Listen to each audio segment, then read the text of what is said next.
નમસ્તે મિત્રો, સ્વાગત છે તમારું અમારી યુટ્યુબ ચેનલ અમર ઇતિહાસમાં।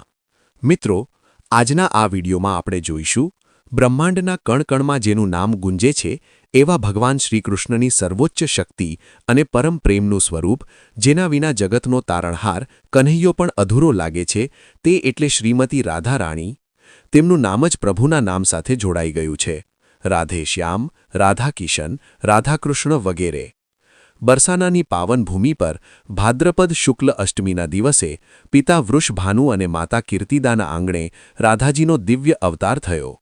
જન્મ પછી તેમણે આંખો ખોલી નહોતી। તેમણે પહેલીવાર આંખો ખોલી તો માત્ર બાળકૃષ્ણની હાજરીમાં। આ પ્રથમ દ્રષ્ટિએ જ તેમના શાશ્વત સંબંધની સાબિતી હતી। રાધા, જે કૃષ્ણની આનંદ આપનારી શક્તિ છે, તેમના માટે કૃષ્ણ વિના બીજું કોઈ અસ્તિત્વ નહોતું। વૃંદાવનની કુંજ ગલીઓમાં રાધા અને કૃષ્ણનો પ્રેમ ખીલ્યો। કૃષ્ણની વાંસળીનો સૂર માત્ર રાધાની જ સંભળાતો। તેમના દિવ્ય પ્રેમની પરાકાષ્ઠા એવી હતી કે સ્વયં બ્રહ્માજીએ ભાંડીર વનમાં દેવતાઓની હાજરીમાં તેમના ગાંધર્વ વિવાહ એટલે કે પ્રેમ વિવાહ કરાવ્યા। આ વિવાહથી સિદ્ધ થયું કે તેમનું મિલન લૌકિક બંધનથી પર, આધ્યાત્મિક અને અનાદિ છે। જો કે સંસારની રીત નિભાવવા માટે રાધાજીના લગ્ન અયાન ઘોષ નામના ગોવાળ સાથે થયા, પણ આ લગ્ન માત્ર દેખાવા પૂરતા જ હતા। ભક્તો માને છે કે યોગમાયાના પ્રભાવથી અયાન ક્યારેય રાધાજીની નજીક આવી શક્યા નહોતા। કેટલીક દિવ્ય કથાઓ તો ત્યાં સુધી કહે છે કે રાધાજીએ પોતાની છાયાશક્તિને ગૃહસ્થ જીવન જીવવા માટે આપી, જ્યારે તેમના મૂળ આત્માનું જોડાણ કાયમ કૃષ્ણ સાથે જ રહ્યું। આનાથી રાધાજીએ દર્શાવ્યું કે તેમનો પ્રેમ સંસારના નિયમોથી મુક્ત છે। જ્યારે કૃષ્ણ મથુરા જવા માટે વૃંદાવન છોડીને ગયા, ત્યારે રાધાજીના જીવનમાં વિરહનું એક અખંડ પર્વ શરૂ થયું। આ વિયોગ માત્ર શારીરિક હતો, આત્માનું જોડાણ તો કાયમ રહ્યું। કૃષ્ણ દ્વાલિકાધીશ બનીને મહાન સામ્રાજ્યના રાજા બન્યા, પણ રાધાજીએ વૃંદાવનમાં જ રહીને વિરહ ભક્તિની તપસ્યા કરી। તેમનું પ્રત્યેક શ્વાસ કૃષ્ણનું સ્મરણ અને તેમની યાદોનું ગાન બની ગયું।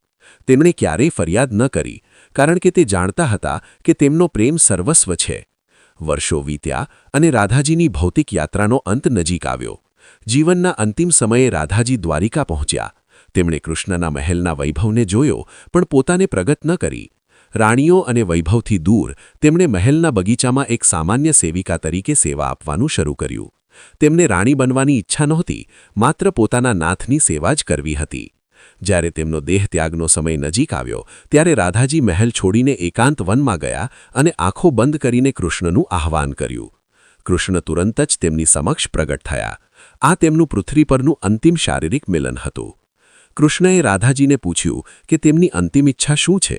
રાધાજીએ અન્ય કોઈ મોહ કે વચન ન માંગતા માત્ર એટલું જ કહ્યું કે હે નાથ, મારા અંતિમ શ્વાસ તમારા મુખેથી નીકળેલા વાંસળીના મધુર સૂર સાંભળતા નીકળે। કૃષ્ણએ તરત જ પોતાની પ્રિય વાંસળી ઉપાડી અને રાધાજીની સામે સતત 3 દિવસ અને 3 રાત સુધી અવિરત સૂર વહાવ્યા। વાંસળીના એ દિવ્ય નાદમાં રાધાજીનો આત્મા ધીમે ધીમે કૃષ્ણના પરમ સ્વરૂપમાં વિલીન થઈ ગયો।